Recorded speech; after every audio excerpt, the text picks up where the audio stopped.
Hi, I'm Dr. Charles Bennett. I'm the Programme Leader for Creative Writing here at the University of Northampton. What that means is essentially that I'm responsible for taking care of the degree, for taking care of the students on the degree, and in particular, I'm responsible for taking care of the poetry modules on the degree.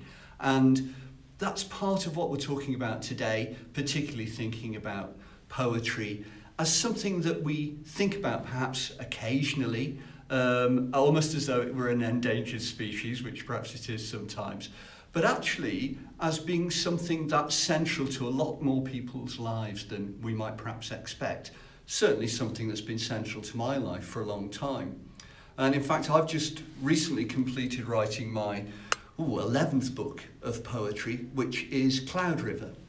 And Cloud River came to me as something as a surprise in a way. And I think that's one thing that we ought to say about poetry, is that it can surprise us into fresh perspectives. And that's one of the useful things it does. Well, I used to drive through the fen country around Peterborough, country that's very, very flat. And I kind of thought, well, it's kind of a bit dull, bit boring, bit ordinary. But it wasn't until I started to explore that countryside that I realised it was much more dynamic and much more interesting than I might have suspected. And one of the things that happens in a very flat landscape that doesn't seem to have lots of features is that you have two options. First of all, you start to look at the landscape in great detail, so you have a kind of close-up effect. And then you also have the opposite of that. You start to notice the sky. You have a kind of long shot. You start to see perspective and distance in an entirely new way. And one of the things I noticed about this fen landscape is that it's a landscape that's been reclaimed. It's a landscape that has a lot of straight lines in it, because we've been able, as we drained the fens, we were able to divert the rivers and make them run straight. We were able to create very straight roads. And you have this kind of strange perspective because it's a very man-made landscape. It's England's newest and indeed lowest landscape. The lowest point in the UK is in this landscape at home. Well, I started looking at the sky and I started thinking about lines in the sky and somewhat inevitably lines on the page.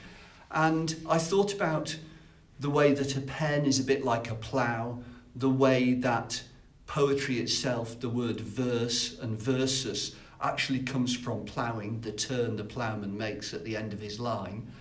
And then I started noticing planes making white lines in the sky.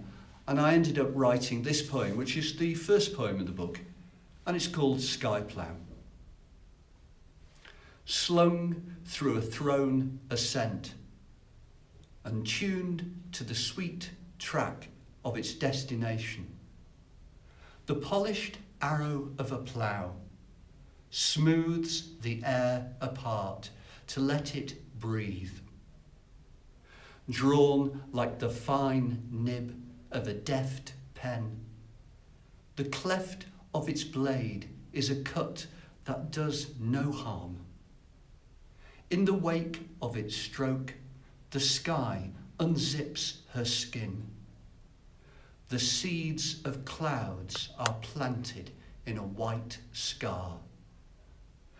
As if I were being sown with fine weather, I read its opening line on the blue field. Thank you.